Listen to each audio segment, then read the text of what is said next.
Obrigado. Boa noite a todos, meus irmãos, minhas irmãs.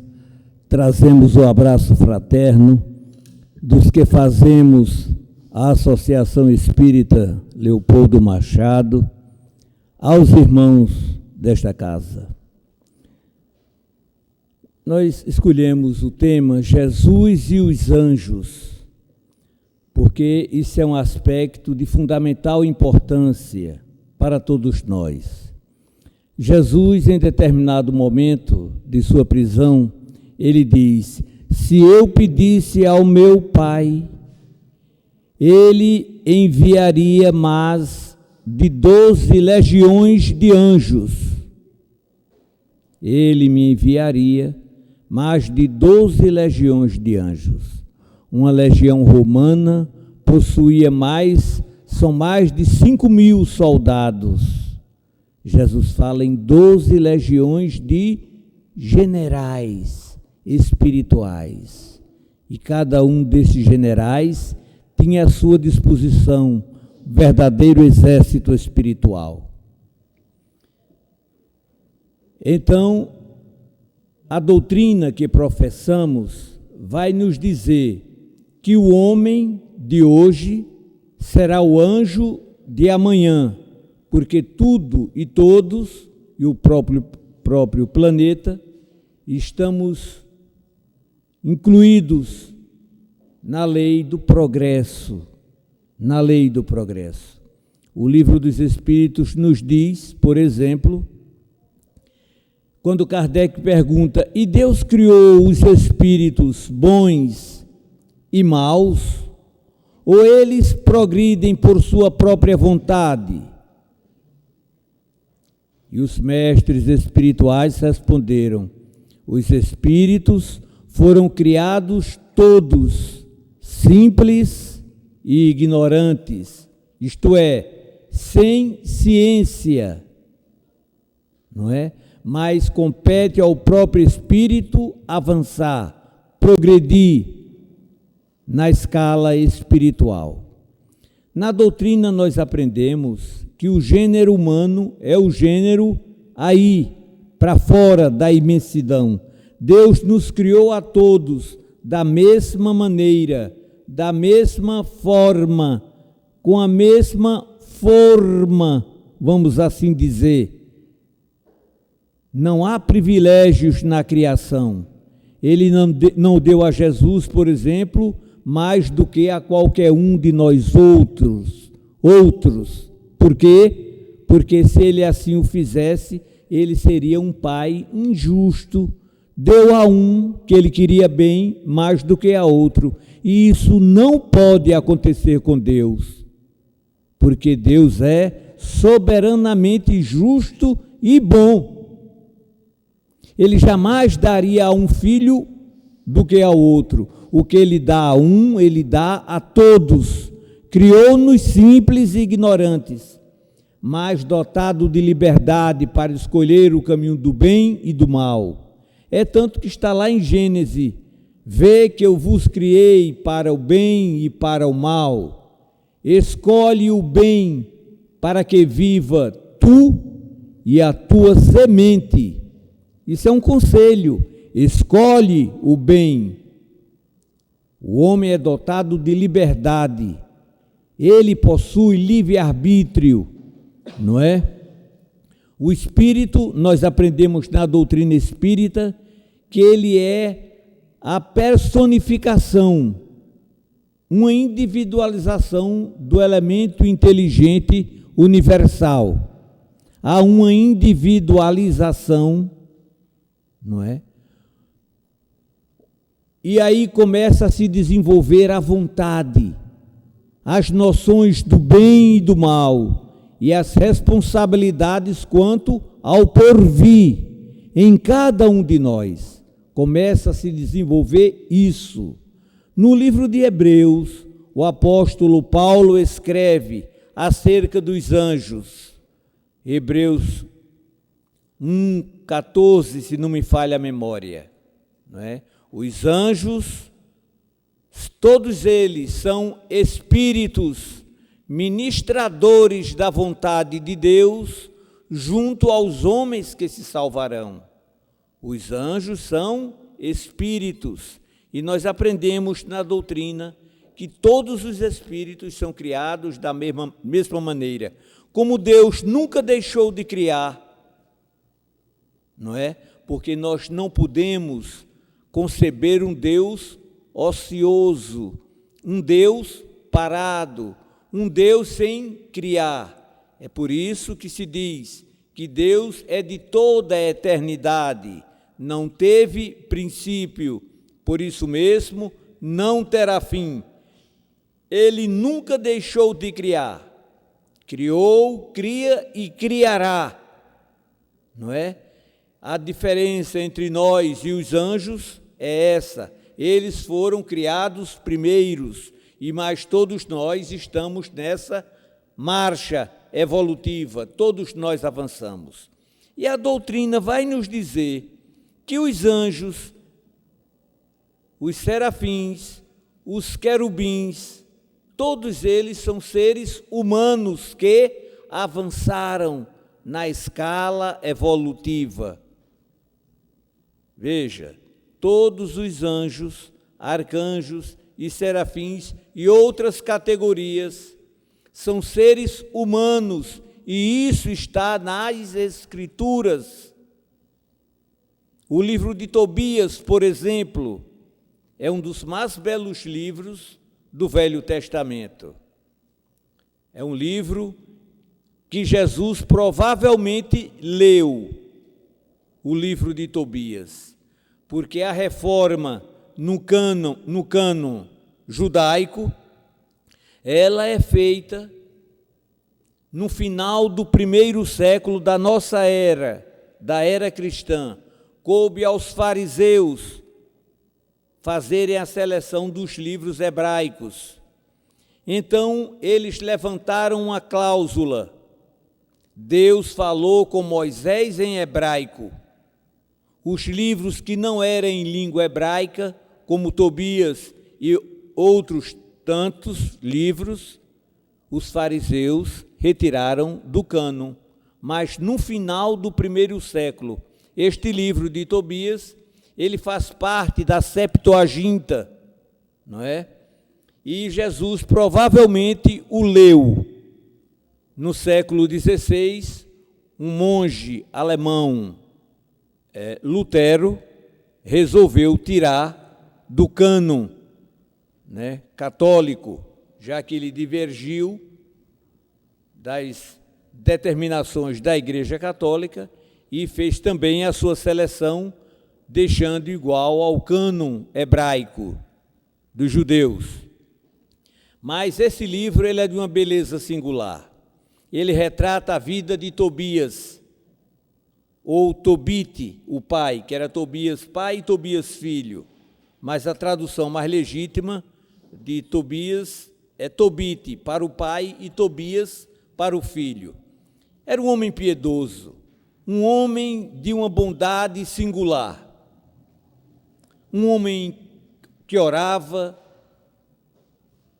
praticava a caridade e, na sua época, costumava-se matar as pessoas e deixar os corpos insepultos, sem cova. E ele não admitia aquilo. Ele recolhia os corpos e dava a elas uma sepultura. Por conta disso, ele foi perseguido e banido da cidade onde vivia para uma região distante. Nessa região distante, ele, a esposa e o filho, Tobias, um dia, ele tirando um cochilo depois do almoço, uma andorinha defecou, conforme está lá, e as fezes da andorinha caiu em seus olhos, e ele cegou por conta disso. Os seus bens começaram a diminuir e as dificuldades chegaram. Até que um dia ele havia emprestado uma quantia muito grande em dinheiro e ouro a um amigo seu, Gabael, que morava na Média, aonde ele vivia, na cidade de Ragés, que fica nas montanhas, 2 dias de Ecbátana, uma cidade que ficava na planície, e ele precisava mandar buscar esse dinheiro porquanto tinha o documento do empréstimo. Pois bem, e ele um dia faz uma oração e pede a Deus que lhe envie ajuda na solução de todos os seus problemas que o afligia. E Deus manda o anjo Rafael para solucionar os problemas de Tobit.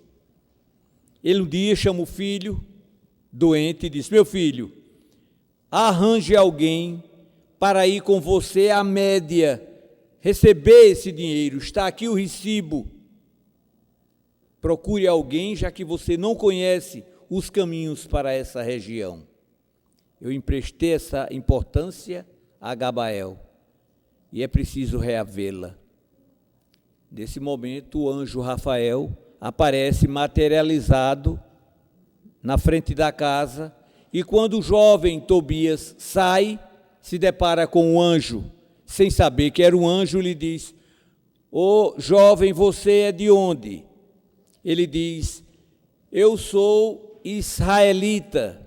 Isso aí é um detalhe bastante interessante. Que procuras? E o anjo lhe diz: trabalho.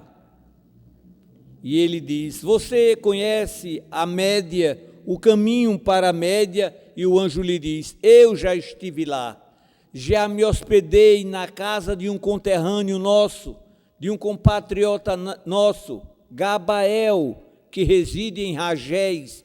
O jovem, quando viu aquilo, disse: aguarde um momento. Entrou e disse ao pai: encontrei alguém que conhece Gabael, que já se hospedou na casa dele, e eu acho que ele pode me acompanhar nessa viagem. O pai disse: mande que ele entre, eu preciso conhecê-lo. E o anjo Rafael, materializado, entra no quarto. E Tobit, o pai, então lhe pergunta: de que tribo e de que família tu és? E o anjo lhe diz: meu nome é Azarias, filho de Ananias. Aí Tobit diz: mas tu ainda és meu parente. Eu conheci a Ananias e seu irmão Natã, filhos do grande Simeias, és ainda meu parente. Eu preciso que tu acompanhes meu filho até a Média, a cidade de Ragés. Quando voltares, eu te pagarei. Interessante é que o anjo Rafael está como o anjo Miguel, o anjo Gabriel e o anjo Rafael na Bíblia. Veja a nacionalidade dele, israelita, e o nome dele, Azarias, demonstrando que pessoas humanas se tornam anjos, arcanjos. Todos estamos progredindo na grande marcha evolutiva. O que é interessante nesse livro de se observar é que eles empreendem a viagem, e em determinado no final do dia, quase no final do dia, Tobias, o jovem, vai a um riacho para a banda bastante distante já na sua viagem, e vai se banhar, quando um peixe enorme tenta devorá-lo. Ele pega na guelras do peixe e retira o peixe da água com grande esforço. O anjo lhe diz: abre-o e retira o coração, o fígado e o fel. Nós vamos precisar disso para fazer determinado trabalho.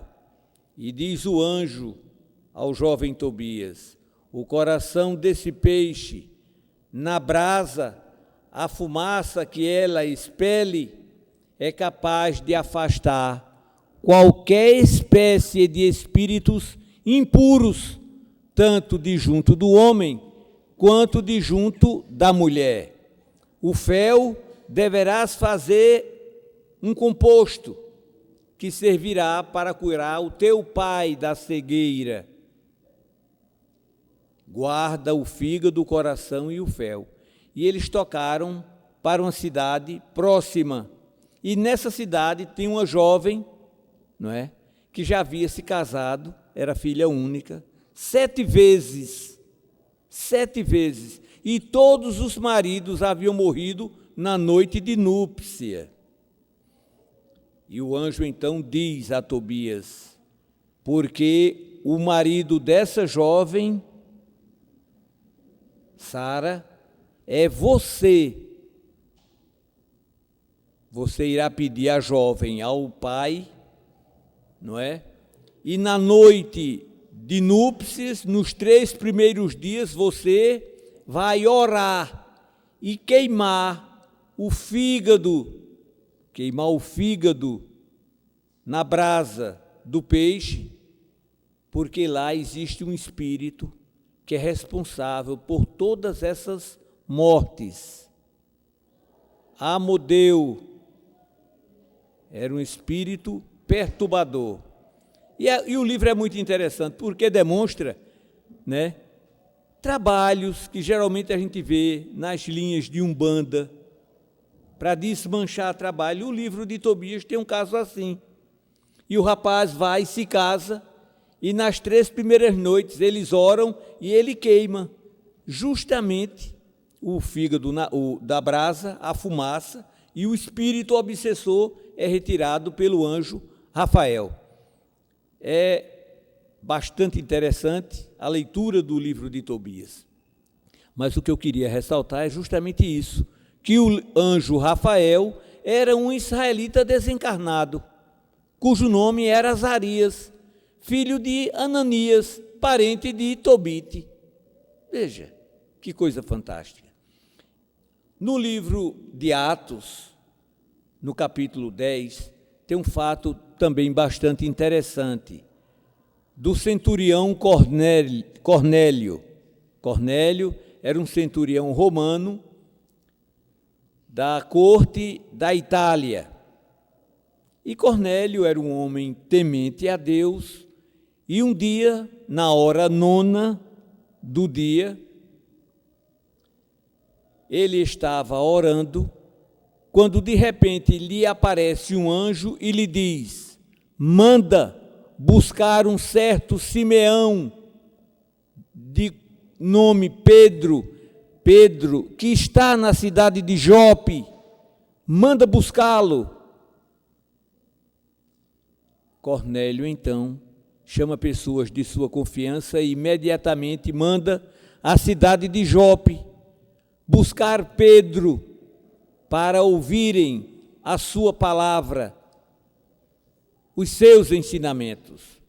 No outro dia, Pedro, lá em Jope, ao meio-dia, com fome, se preparando para almoçar, estava hospedado, como o anjo lhe diz. Ele está hospedado na casa de um certo Simeão curtidor, que reside na praia. E Pedro, hospedado, na hora do almoço, diz o texto, entrou em êxtase, um estado alterado de consciência, num transe em linguagem espírita, num transe mediúnico, e viu o céu se abrir, e um grande lençol, como se tivesse amarrado nas 4 pontas, descendo do céu, e dentro do lençol, todo tipo de quadrúpedes. E Pedro viu uma voz que dizia: Pedro, levanta-te, mata e come.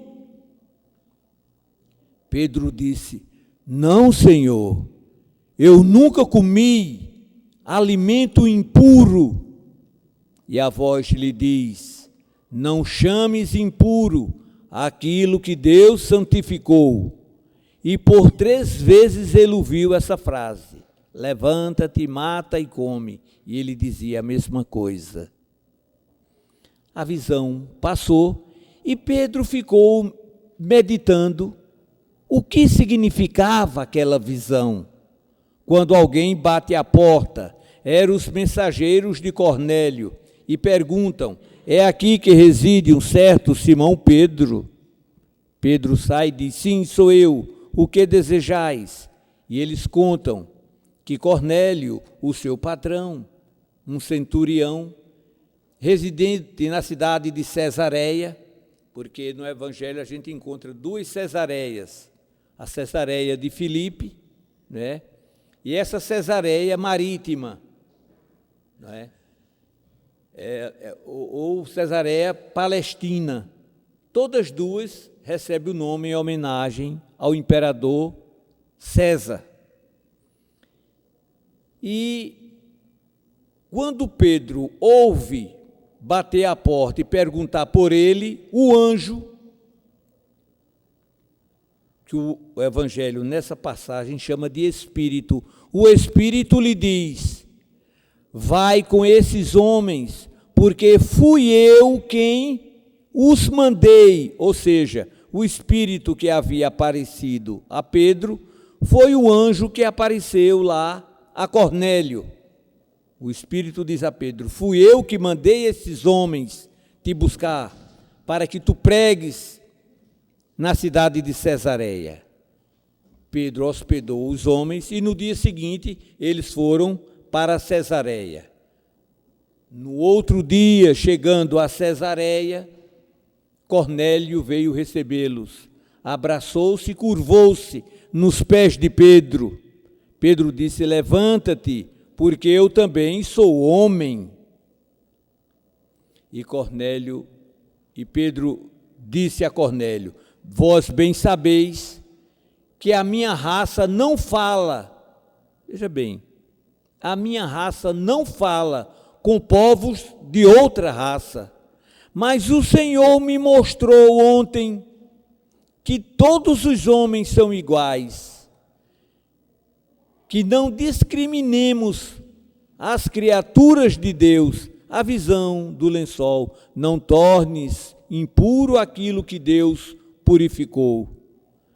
Aí Cornélio vai e lhe diz: há 4 dias, por essas horas, eu estava orando, quando me apareceu um homem, um varão, de vestes resplandecentes, e mandou que te buscasse na cidade de Jope. Eu queria ressaltar esse detalhe. A primeira visão com Cornélio, o Evangelho diz que foi um anjo que apareceu a Cornélio, mandando Cornélio buscar Pedro em Jope. O Espírito que aparece, e é tratado por Espírito no Evangelho, aparece a Pedro, diz que era o anjo que apareceu a Cornélio e mandou aqueles homens virem buscar Pedro, que ele fosse sem nenhum medo. E quando Cornélio vai contar a Pedro a visão, diz: era um homem, um varão, anjo, espírito e homem. É essa a classificação: anjos, espíritos e homem. Na introdução do livro Apocalipse, no primeiro capítulo, está registrado: revelação de Deus, revelação de nosso Senhor Jesus Cristo, que Deus lhe deu para revelar aos homens acerca dos acontecimentos que estão próximos. E Jesus chamou o seu anjo, que notificou, que o mandou entregar a João, e o anjo notifica a João. João toma aquela informação, se certifica que ela vem de Deus, e o próprio anjo lhe diz: acredita, essa informação, ela vem de Deus, ela é digna de que acredites, ela é verdadeira. Veja a classificação: Deus que deu a Jesus, Jesus que deu o anjo que notificou a João. É essa a classificação. Daqui para lá, o homem, os espíritos que nós chamamos de espíritos, os anjos, Jesus e Deus. Isso está na introdução do livro do Apocalipse. essa classificação, não é? É por isso que o espírita mantém o intercâmbio com o mundo espiritual. Há uma classificação. Toda comunicação, ela é permitida por Deus, mas compete ao homem observar. João, que não acreditou de imediato, foi verificar se aquela recomendação, se aquele escrito vinha de Deus. Mais tarde ele escreveria: meus filhinhos, não acrediteis em todo o espírito, provai os espíritos, se eles são de Deus, porquanto muitos falsos profetas têm se levantado e profetizado. Provai os espíritos, experimentai os espíritos, para saber se eles são de Deus. Isso é uma recomendação de João, o evangelista. Não é? Não podemos acreditar em qualquer comunicação. Não podemos. É preciso saber a origem daquelas comunicações, se elas são verdadeiras, o grau de informação, se elas provêm de esferas avançadas, de corações generosos, de espíritos santificados, ou não. Compete ao homem observar esses detalhes. Mas o que eu gostaria de abordar é justamente essa assistência espiritual que está à nossa disposição. Nós lemos no Salmo 91, se não me falha a memória, que diz assim: porque Deus dará ordem aos seus anjos para te guardarem em todos os teus caminhos, para que eles sustentem em tuas mãos, a fim de não tropeçares em pedra. A fim de não tropeçares em pedra. No outro momento diz lá: os anjos do Senhor acampam em derredor daqueles que o amam. Os anjos do Senhor acampam em derredor daqueles que o amam. Não é? Isso é uma informação extraordinária. Extraordinária. A misericórdia de Deus, ela é infinita. Corações que avançaram na escalonada espiritual, que avançaram na evolução, e nós ficamos para trás, marcando o passo, estão ao nosso lado, nos amparando, nos esclarecendo e nos orientando. A doutrina que nós professamos é a doutrina dos espíritos. Poderia ser perfeitamente a doutrina dos anjos do Senhor, porque o homem dificultou o entendimento da informação espiritual. A mensagem, ela veio do céu para a terra, mas os homens, ao criarem doutrinas, e a doutrina é quem dificulta o entendimento do texto sagrado, onde cada um coloca aquilo que acha, não é? Nas suas interpretações. É por isso que Jesus promete: muitas coisas vos tenho ainda a dizer, mas não podereis suportar tudo. Por ora não podereis suportar tudo. Eu vos enviarei um Consolador. E a doutrina espírita, ela vem na época aprazada, quando a ciência avança, quando a ciência progride, quando a ciência dilata o entendimento e a mente do homem, não é? A química, a física, a geologia, a astronomia, essas ciências surgem aí na Europa, meados do século XIX, em todos os rincões do planeta. Os espíritos se manifestam. Eram chamadas as mesas falantes, as mesas girantes, e aí surge a doutrina espírita com Allan Kardec, que era um estudioso, que era um cientista. Quando vê as mesas girarem, ele espantou-se, mas o magnetismo, que ele era um estudioso, poderia fazer isso. Mas perguntar à mesa e a mesa responder era que era interessante. E não precisava nem falar, era só a pergunta mental, ela respondia, né? E daí Kardec descobre que no homem tem um princípio inteligente, que a morte não mata. A morte mata o corpo, pifa o coração, o motor, a bomba, e esse corpo segue um destino. Nós que somos os espíritos que habitamos no corpo, a morte não tem o poder de nos matar. E Kardec demonstra isso. Chamava aquelas pessoas que já haviam desencarnadas, o princípio inteligente que anima a matéria, porque a matéria por si só, ela não é inteligente. É o espírito quem intelectualiza a matéria, quem dá vida à matéria, quem dá inteligência à matéria. Perguntaram a Padre Vieira o que era a alma, e ele disse: vede um corpo morto. É a alma quem dá vida ao corpo, levanta o braço, estende o braço, baixa o braço. Quando a alma sai daqui, o corpo torna-se sem vida. É o espírito quem intelectualiza a matéria. Kardec chama aquele princípio inteligente que já tinha vivido. Ele vem, pergunta e ele responde.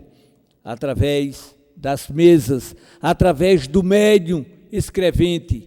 E aí se dilata toda uma população invisível, um mundo espiritual que entrecruza com o nosso, que a ciência hoje demonstra com o nome de universo paralelo. O universo paralelo ao nosso, imediatamente paralelo ao nosso. E as pesquisas desse cientista vai nos dizer que esses habitantes do mundo espiritual interferem no mundo material, interferem no nosso mundo moral, interferem no mundo mental de cada um de nós. Isso foi um passo fantástico, um passo fantástico. Jesus mata a morte, conforme diz as Escrituras, mas coube a Allan Kardec que provar que a morte não existe, conforme Jesus havia ensinado, porque Jesus, morto e sepultado, volta do reino da morte para dizer-nos que Deus não nos mata, que Deus não mata os seus filhos. O corpo é uma coisa, eu que estou no corpo outra. Eu estou no corpo, não sou o corpo. Estamos, e quem está pode deixar de estar a qualquer momento. A morte não tem o poder de matar a vida. Ela tem o poder de pifar a máquina que bota esse motor para funcionar. Mas o espírito não morre. Nós somos de ontem, estamos no presente, em demanda do futuro. Conforme foi cantado aqui, um dia todos nós seremos anjos. É da lei, é da lei. Jesus, quando aparece a Saulo de Tarso às portas de Damasco, com todo o seu esplendor, com toda a sua beleza, que Paulo vai escrever lá em Atos, para Teófilo, e na sua carta ele escreve: era uma luz, ó Teófilo, mais resplandecente do que a luz do sol, e uma voz que me falava em idioma hebraico, me perguntou: Saulo, Saulo, por que me persegues? Quem sois vós, Senhor? De joelhos na areia escaldante do deserto, às portas de Damasco. Eu sou Jesus. A ficha caiu ali. Ele entendeu que Pedro, João, Tiago, Estevão, que foi morto sob o seu comando, a pedradas, estavam com a razão quando diziam: o Messias prometido pelos profetas e por Moisés havia chegado ao mundo. E ele não acreditava, estava ali, mais esplendoroso do que o sol. Ele não foi se lamentar, eu matei Estevão a pedrada, Senhor. Nada disso. Ele já foi aos finalmente. Que devo fazer?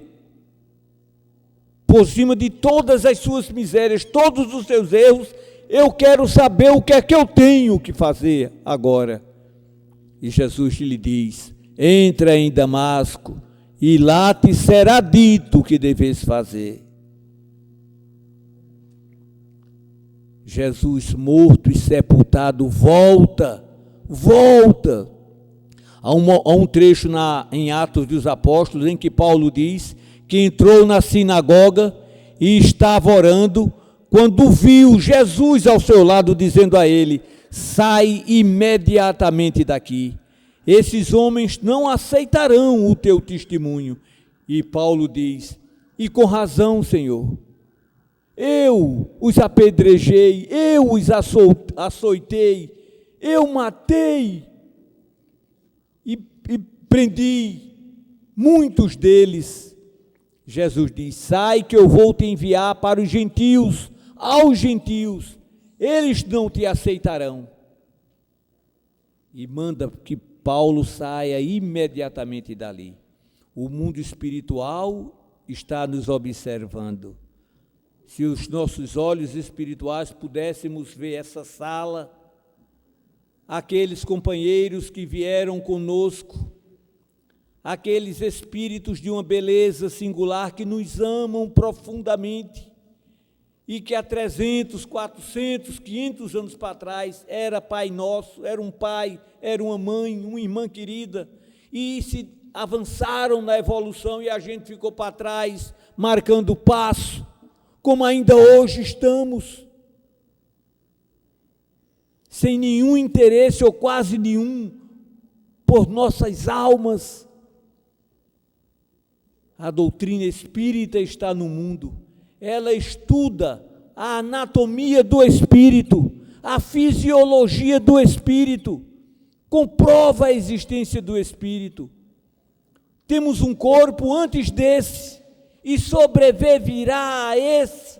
É nesse corpo que está a chave para inúmeros problemas que afligem a humanidade.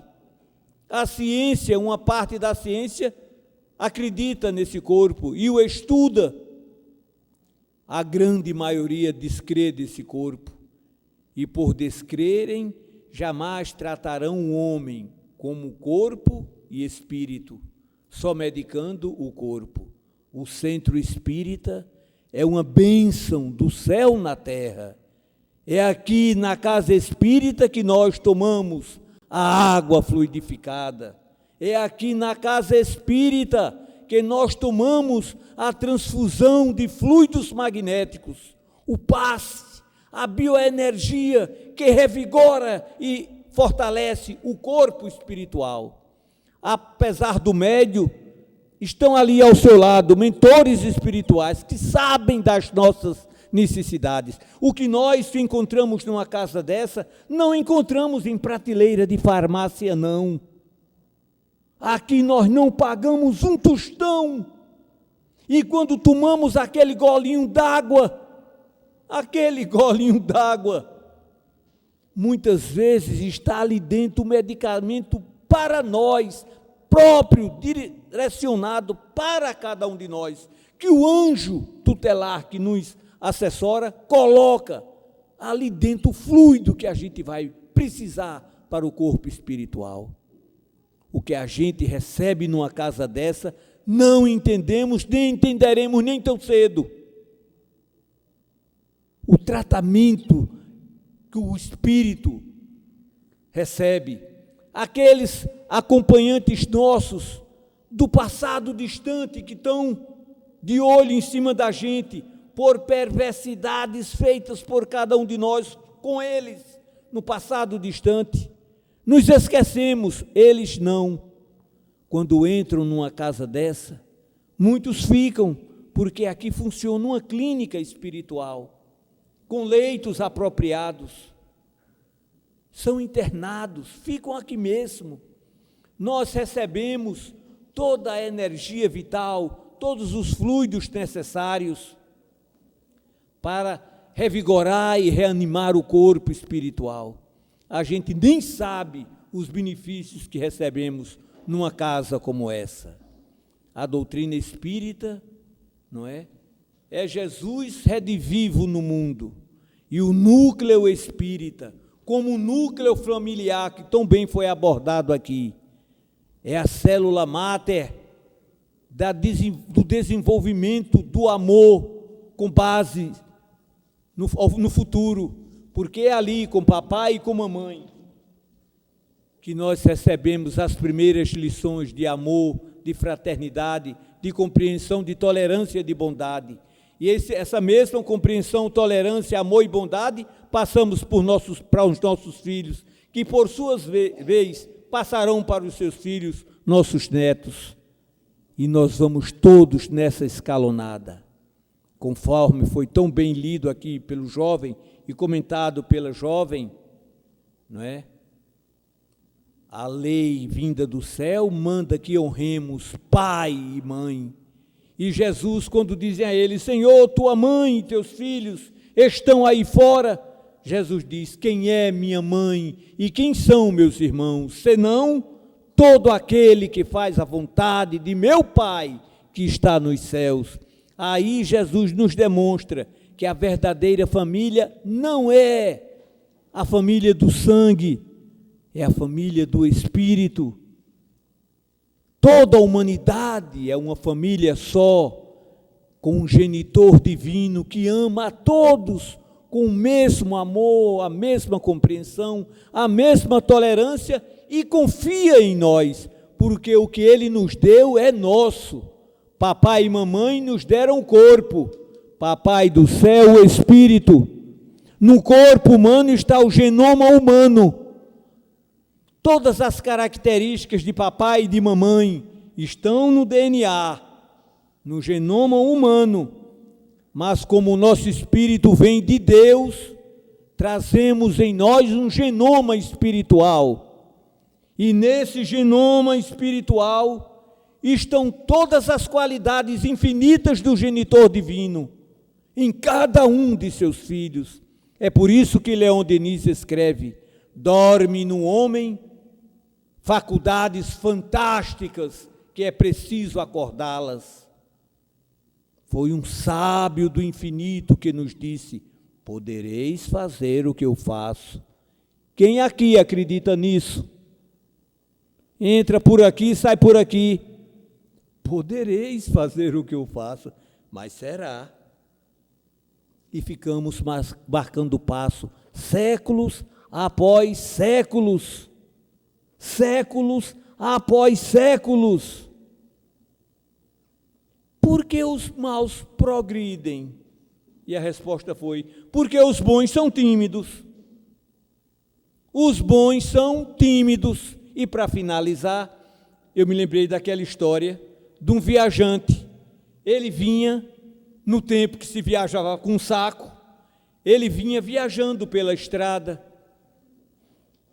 e chegou numa cidade muito cansado, por volta do meio-dia. Parou, tirou de dentro do saco um pedaço de pão seco. Junto na esquina tinha uma padaria e o cheiro do pão assando, dos pastéis assando. E ele começou a comer o pedaço de pão seco. E o dono da padaria, na porta da padaria, olhando para ele. Quando ele acabou de comer o pedaço de pão, pegou o saco, botou nas costas e foi prosseguir a jornada. O dono da padaria disse, epa, o dinheiro, meu filho, do pão que você comeu. Senhor, o dinheiro do pão que você me deve. Mas eu não... Juntou gente, porque formou-se aquela confusão, o dono da padaria veio para junto, formou-se o maior bafafá. Mas eu não comi pão não, você comeu esse pedaço de pão seco, sentindo o cheiro do pão que estava assando, eu quero dinheiro. Aí alguém disse, minha gente, o juiz é um homem tão justo, vamos levar o juiz. Aí saiu aquela leva para os pés do Meritíssimo. Chegaram lá, o juiz, contaram, o juiz procurou saber, o dono da padaria contou a história como tinha sido, e o juiz então deu a sentença: pagar 3 moedas de ouro. O senhor disse ao viajante: 3 moedas de ouro ao dono da padaria. O homem disse: mas excelência, eu não tenho dinheiro nenhum não, senhor. O dinheirinho era pouco. E eu comprei o pãozinho e comi o derradeiro, que ele era do interior. O derradeiro eu acabei de comer ali. Aí o juiz disse: eu pago por você. Meteu a mão na algibeira, tirou 3 moedas de ouro. O dono da panificadora aproximou-se ao juiz, disse: sim, mas como foi mesmo? Ele comeu quantos bolos e quantas fatias de bolo e quantos pães? O dono da padaria disse: não, na verdade ele não comeu não, né? Como ele disse, ele comeu um pedaço de pão seco sentindo o cheiro do bolo e dos pastéis que estava assando, né? Eu quero o dinheiro. Aí o juiz disse, balançou as 3 moedas no pé do vidro do viajante e disse a ele: já que ele comeu o cheiro dos pães, ele, ouça, está pagando com o som das moedas. Escute aí o som das moedas. Balançou no pé do vidro dele, está pago. Ele não comeu o cheiro, você está recebendo o som das moedas. Vá para casa. Porque os bons são tímidos. Esse juiz não era, não. Esse juiz não era tímido, não. Não é isso? É preciso acordarmos para a vida. O tempo passa, Jesus nos observa. 60, 70, 80 anos, passa. Um dia desse eu estava trepado no pé de goiaba, tirando um ninho de uma rolinha, lá na ponta. A galha descia assim comigo, eu esperava que ela subisse, e vendo quantos ovinhos tinha dentro do ninho, para ver quantos ovinhos tinha dentro do ninho. Hoje eu não pego nem numa galha da goiabeira, de repente a vida vem de lá, não pergunta nem se pode, joga um pó branco na cara da gente, os cabelos do dia para a noite amanhece tudo branco, não pergunta nem se pode, isso é mandando. No instante a vida passa, embora ela prossiga para além da sepultura, do outro lado prestaremos conta de como nos comportamos do lado de cá. Muito obrigado pela atenção e boa noite a todos.